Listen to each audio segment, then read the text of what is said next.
हिमाचल में एक छोटा सा गांव था, भैरवपुर।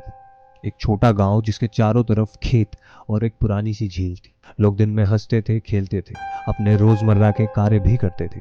पर रात होते ही सबके दरवाजे बंद हो जाते थे, क्योंकि रात में उस झील के पास एक औरत दिखती थी, सफेद कपड़ों में, बाल इतने लंबे कि जमीन पर घसीटते थे। कहते हैं कि जिसने उसे देखा उसके घर का बच्चा मर गया। पहली बार ये बात तब फैली जब हर नारायण नाम के एक आदमी ने रात को उसको देखा। वो खेतों से लौट रहा था, झील के किनारे किसी औरत को खड़ा देख सफेद कपड़े, सर झुका हुआ। उसने सोचा कि कोई औरत ना रास्ता भटक गई है। उसने पुकारा, कौन है?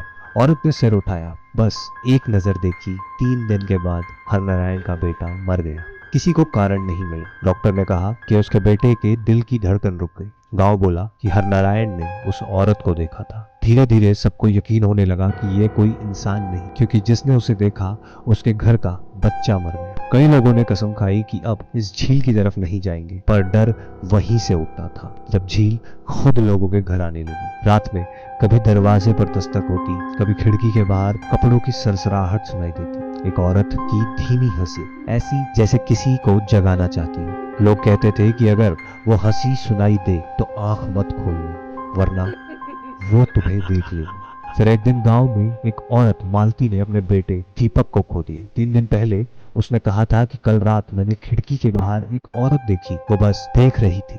किसी ने ध्यान नहीं दिया, पर तीसरे दिन दीपक का शरीर ठंडा मिला। कोई आवाज नहीं, कोई चोट नहीं, बस उसकी आंखें खुली थी, जैसे किसी को देखकर रुक गई हो। अब गांव में आतंक फैल गया। बच्चे सोते वक्त कांपने लगे, माए रात को रोती थी। हर घर में कोई ना कोई अपने बच्चों को बाहों में दबाकर सोता था, पर मौत फिर भी पहुंच जाती थी। गांव के बुजुर्ग बोले कि सालों पहले उसी झील में एक औरत मरी थी, जिसका नाम सुरैया था। उसका बच्चा पानी में डूब गया था और उसे बचाने वाला कोई नहीं था।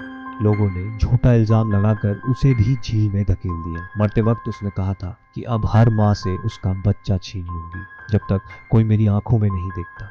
फिर एक रात गांव ने पूजा रखी। सारे लोग एक साथ झील के पास जुटे।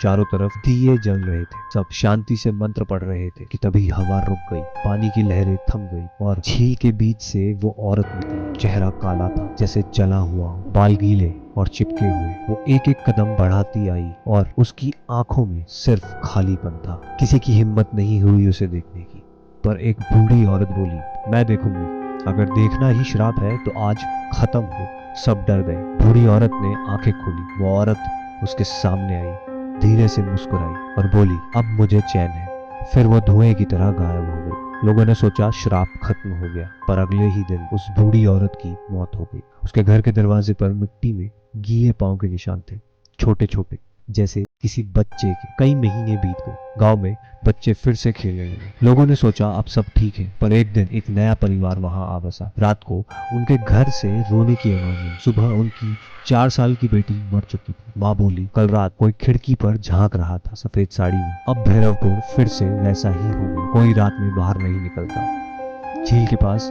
अब भी पानी की लहरें अपने आप उठती है। कभी कभी कोई बच्चे की हंसी सुनाई देती है। औरत की आवाज साथ में आती है, तुमने मुझे देखा था। कहते हैं कि अगर कोई उस झील के किनारे खड़ा हो और पीछे से किसी औरत की धीमी आवाज आए, तो चाहे कुछ भी हो, पीछे मत मुड़ना, क्योंकि अगर तुमने उसे देख लिया तो किसी के घर का बच्चा अगली सुबह जिंदा नहीं मिलेगा।